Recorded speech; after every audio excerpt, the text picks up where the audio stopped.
Hey everybody, I am Dr. Cade and we are back again with Haley. Thank you guys so much for joining us. Today, we're going to talk and just get right into it. We're going to talk about wellness. Such a big topic, a little bit watered down in our modern day and age. So Haley and I just kind of wanted to go through things and talk about the rooted apothecary seeds of health. But I think before we do that, Haley, I think we should define what wellness is. So Yes. wellness, I just looked it up. The definition of wellness is going to be mental, spiritual, emotional, and physical, being in good standing in all four of those different things. And so before we started filming the video, Haley and I were kind of talking about how do we define good health in each one of those things? Are there metrics? Are there ways that we can measure it? So, but I'll ask you, Haley, what do you think about, because I think you had a good answer when I asked you, what do you think about mental and spiritual and emotional, good standing? How do we know if we're on the right path with that? How do we know if we're kind of veering off? Yeah, so that's a good question. I think that's the hardest one to find a metric for because there's not a wearable that'll tell you like, oh, your mental health is struggling here. So I think a lot of times those kinds of things will show up in your energy levels. So you may not have motivation for the things that you typically have motivation for, even if you're eating really well and you're getting your sleep and you're drinking lots of water and you're getting movement in. If you're feeling just generally lethargic or just you don't have a passion about the normal things that you have passions for, you might want to then look towards some of those other areas in your life where your relationships, your community, your spiritual health, your mental health and well-being, that might be what's causing some of that you know lower energy levels. Yeah, it's so interesting. So yeah, it can show up, like you said, in motivation, energy, our passion, being connected to our purpose in life. I think that's good. Yeah, but unfortunately, there isn't really a test out there, that I think is reproducible all the time. So we gotta do have to listen to that inner voice that speaks to us and lets us know, and we gotta listen. Journaling, I think, is a really good way that we can kind of track some of those things too. But let's talk about physical good health too. A lot of us base our physical health on how we feel. And, I've always been taught and I've always shared that I think, basing our health on how we feel is a pretty poor yardstick to measure health by, because most people don't really realize that they are going to have a heart attack until they have a heart attack, right? Right. Most people don't know that they have cancer until it's stage 3 or stage 4. We all know, a story where one of our friends or family members or coworkers goes in and they, realize they've got 6 months to live or something like that, right? So if we simply base our health on how we feel, we're kind of just being reactive. We're waiting for something bad to happen. So again, today we're going to jump into wellness, and on the flip side of Mm-hmm. that, being proactive, not how to Right. wait for something wrong, but to build upon what is right, which I think is a huge, philosophy change there, paradigm shift, right? But how do we really measure our health if we can't measure if we're not basing it on how we feel? I think that's part of it, right? But we also really need to look at how our body's functioning. We've Mm-hmm. got all sorts of metrics, right? Blood pressure and cholesterol and thyroid levels that we can test. We can look at how quick we fall asleep, how restorative that sleep is when we wake up, and how we feel when we wake up. We can look at oxygen saturation. We can look at heart rate variability. We talk about these things all the time, right? So there's a lot of metrics that we can base our health on in the physical realm that goes well beyond just how we feel, which is Right. super, super important. So Mm-hmm. that's our definition. And Haley, what do you think? Is there a one size fits all plan that everybody should be eating? Everybody should be going to bed at a certain time. Everybody should be thinking this way. Everybody should be using this lovely hair products and this lovely shampoo. Is there a one size fits all? Absolutely not. So this is something that you and I were, spoke a bit about and speak about a lot, is that you have to find the wellness balance for you, and it's going to very likely be different than what your best friend does, what your spouse does, what the person you follow on Instagram does.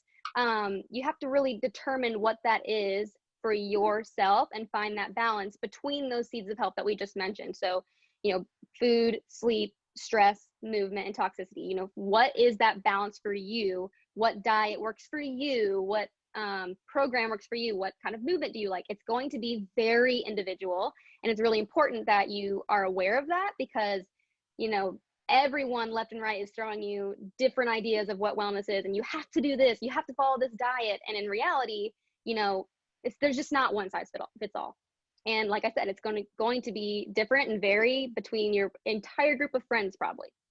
Right. So I think that is probably the biggest blessing, but also the biggest curse, right? It would be so nice if we all just had this very strict path. And if you follow this path, what's going to be on the other end, right? That it's going to be amazing and abundant health. But it's not so simple, which is a curse. But also the blessing side of it is, if your spouse is losing weight on this nutrition plan and you don't, well, it's not because you're broken, it's because that plan doesn't work for you, right? And there's more Exactly. things, just like we talked about these 5 seeds of health, right? That if you go through and you're doing food perfect, but you're not exercising, well, I mean, you could eat the best food in the world, but you can't Right. negotiate with Mother Nature. You have to follow these timeless principles that work with how we are created, right?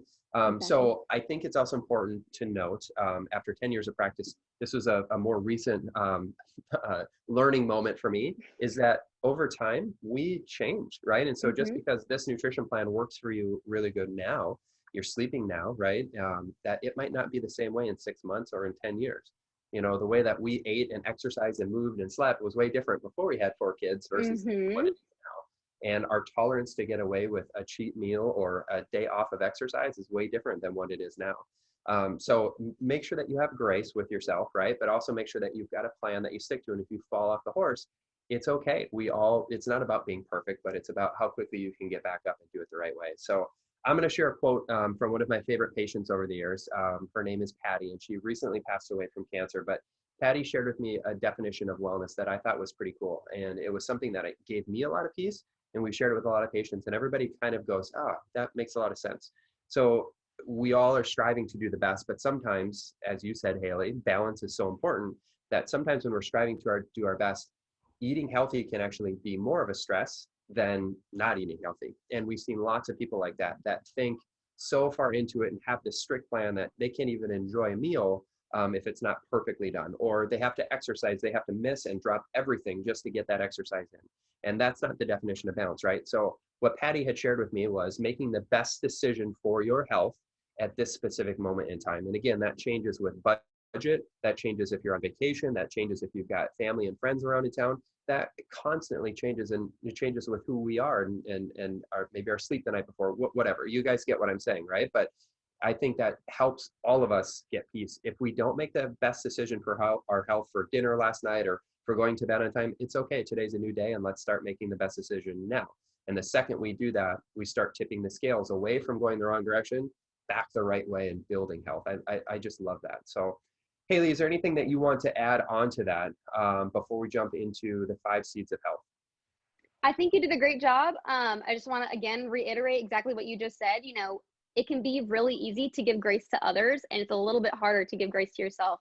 So just being aware of that, and if people are telling you there's this one diet and you have to do it and you have to stick to it every single day, maybe question their methods a little bit, because it definitely is super important, more important than anything else, that you're giving yourself the grace and not being so stressed about little things throughout the wellness plan, because that's not balance. Balance is being, having, like I said, balance throughout all 5 of those different foundational methods, and not stressing so much, because stress is one of them. If you're adding stress because of a different foundation, then you're probably not doing it properly.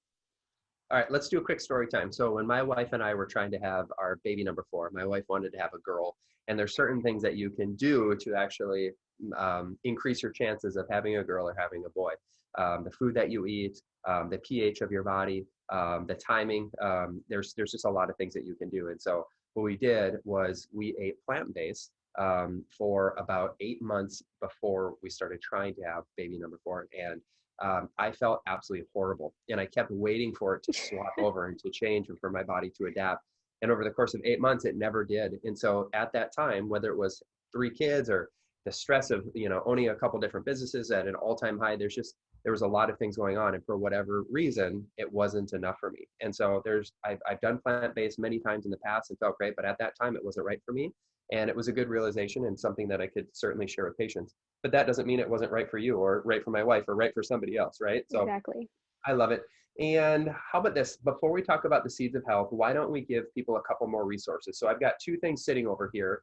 And to me, really, wellness starts even before we're born, right? If we could, do this in a perfect world, before mom and dad have a baby, they're going through a cleanse and they're, managing their stress and they're exercising, they're doing all these different things before they start to try to have a baby, so that we're giving baby the best shot for optimal health at conception and through pregnancy, through labor. And then as that child grows, we're starting from such a solid, clean foundation that we have nowhere to go but better health, right?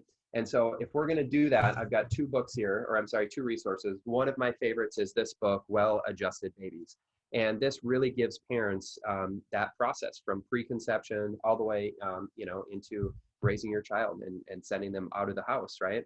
But it will give parents everything that they need to know, from food, toxicity, sleep, and making sure that those resources are there. And then the other one that I absolutely love is this magazine here called Pathways to Family Wellness. And so this resource is so amazing. It's put together by nutritionists and chiropractors, dentists, psychiatrists, pediatricians, and different topics from sleep to stress, all the things we're talking about, right?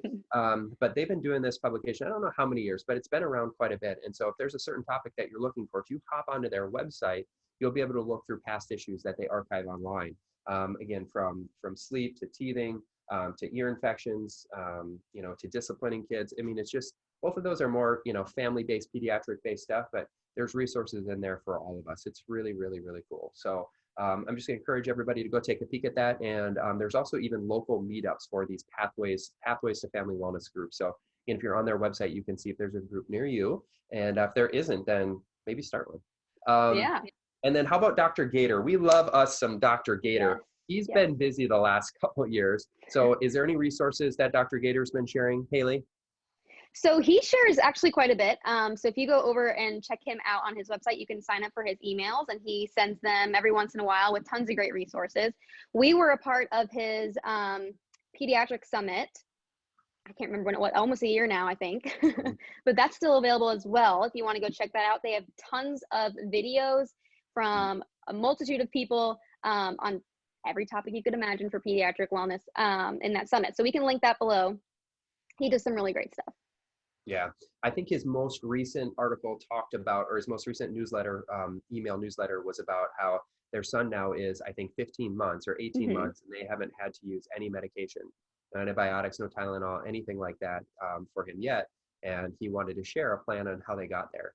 And, for some people that might seem easy, and for other people that might seem, how in the world is that possible? But I think there's resources for us to learn no matter which group that you're in. So thank you, Dr. Gator, for all that you do. And let's jump into the seeds of health. So Haley, let's listen. We've got food, we've got movement, we've got stress, we've got sleep, and we've got toxicity. And we've done a bunch of different videos on these before. So I think what we should do first is let's talk a little bit about movement. Let's do that first. Okay.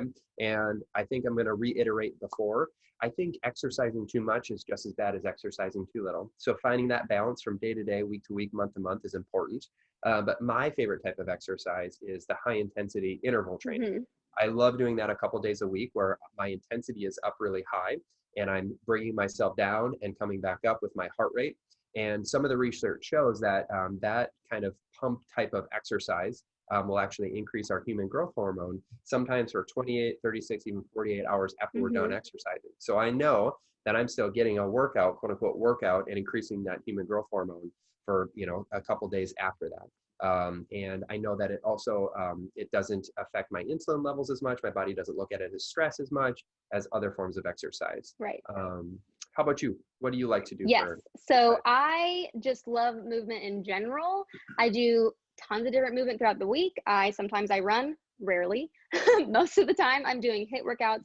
I'm doing yoga. I do some weight training, but that's the great thing about movement, is that there's not one thing to do for every single person. You will find something that you like, and that's the most important thing to do, whether it's walking around your neighborhood, doing a cycling class, doing a yoga class, doing a HIIT workout. It's really good if you're a parent because they can be pretty short.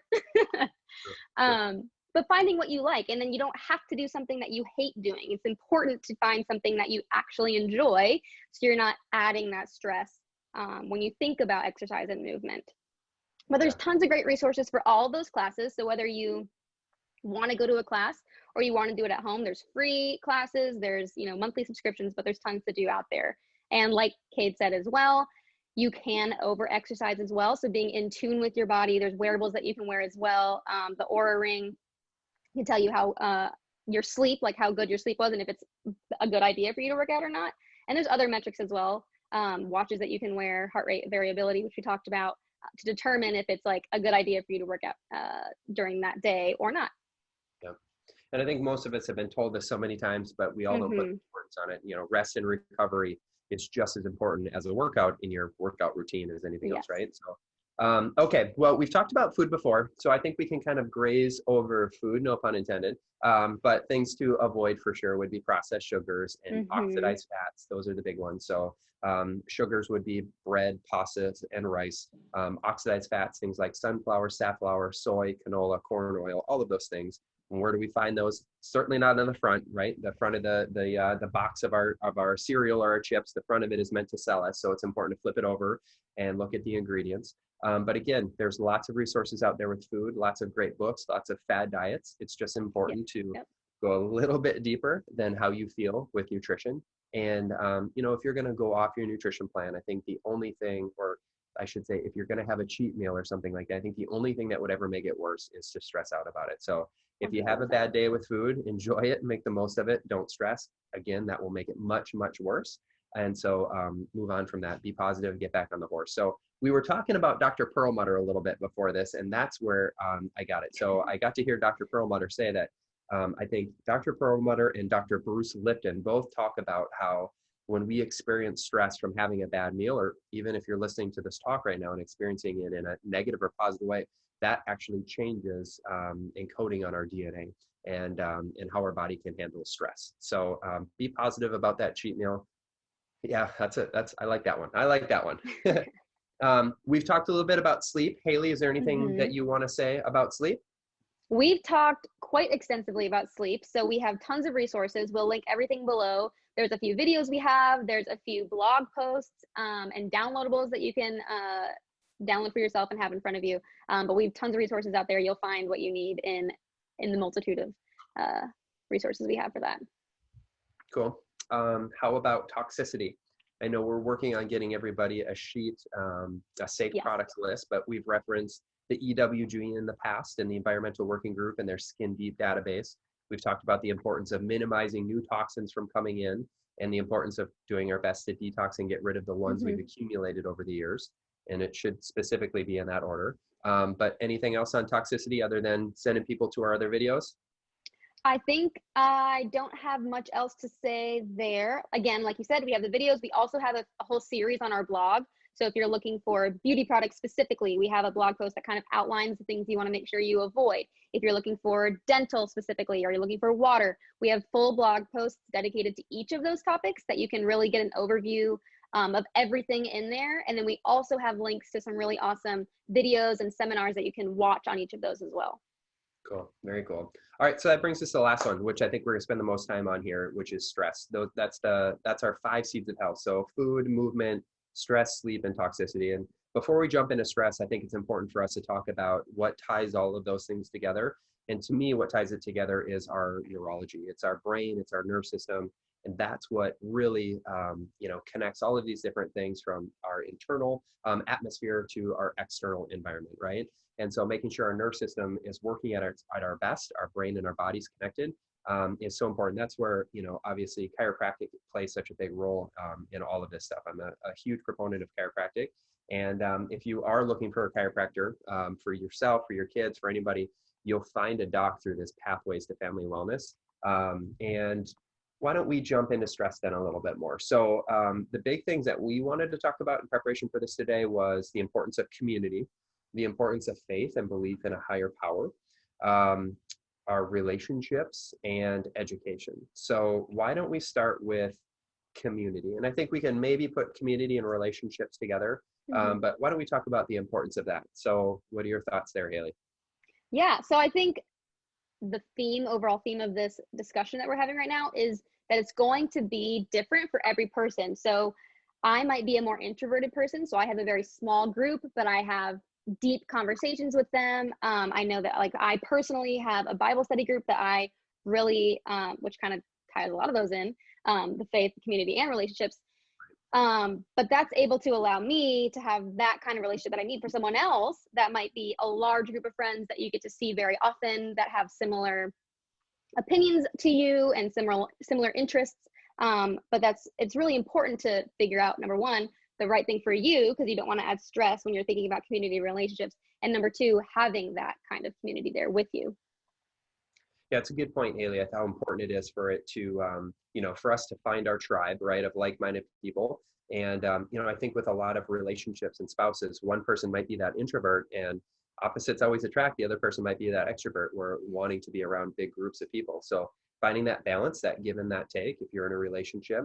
But yeah, the importance of community is huge. And I don't know if you've heard of the Blue Zones projects, right? But Blue Hmm. Zones went around the world looking for the healthiest aging populations of centenarians, people over 100 years old. Hmm. This was such a big part.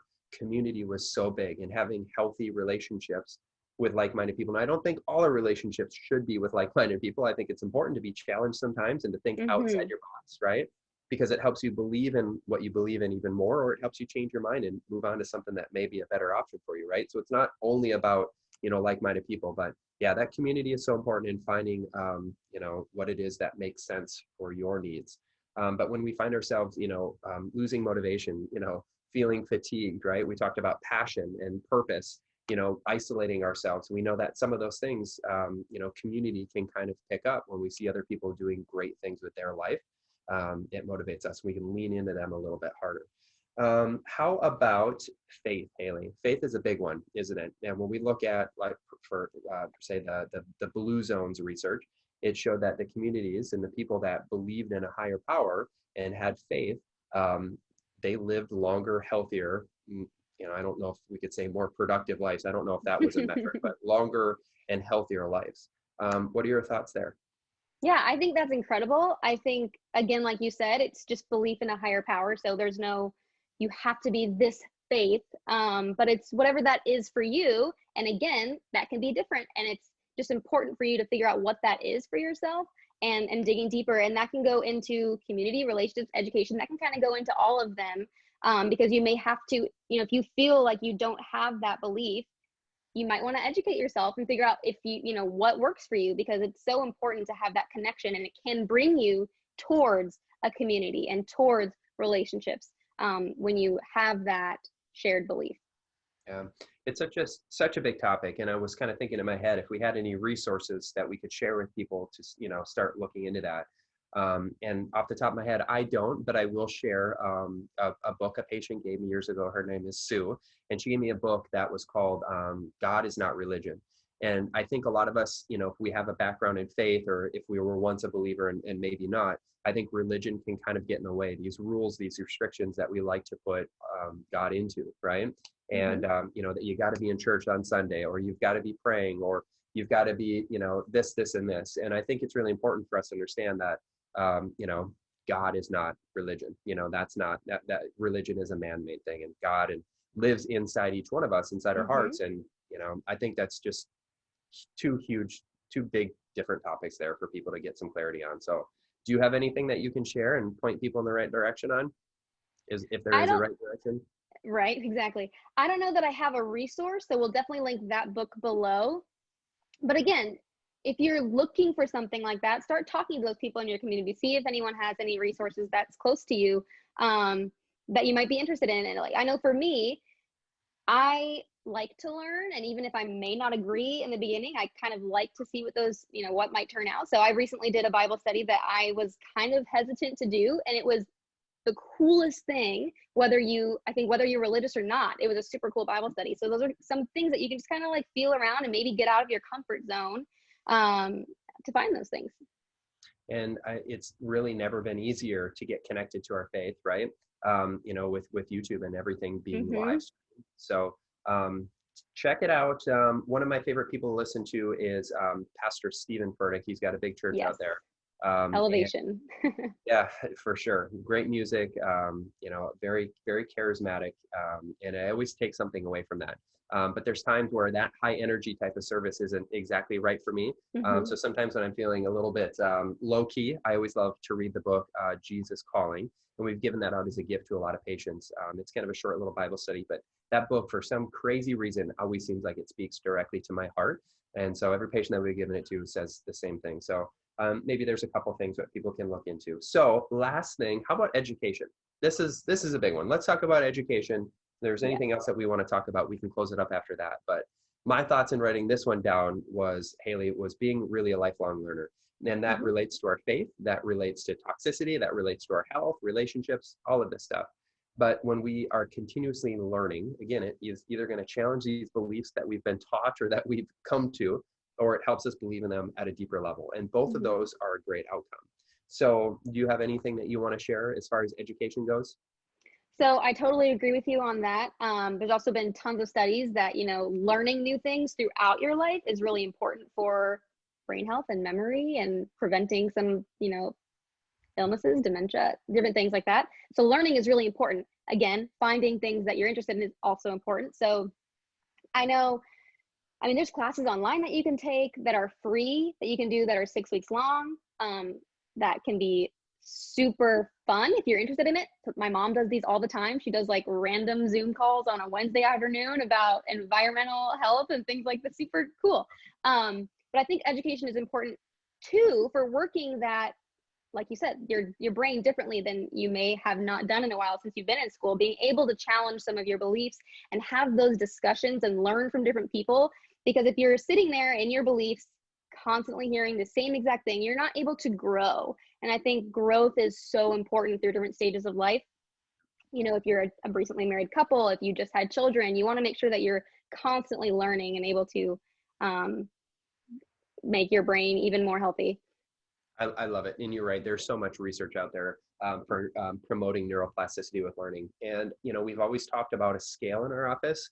If we're moving closer towards optimal health or death, there's really no such thing as kind of standing still, right? We're either doing things that push us closer towards better health or closer towards worse health, right? And so that goes for food and sleep and stress and all these different things, but really that mindset of pushing it forward, it's incredible what we're capable of. And some of us have more of a creative mindset, some of us have more of a mechanical, logical mindset, right? I think if you are more one on the other, then it's really important to cross-pollinate and do things that make you think outside your box. So might not enjoy those things, but it is incredibly healthy.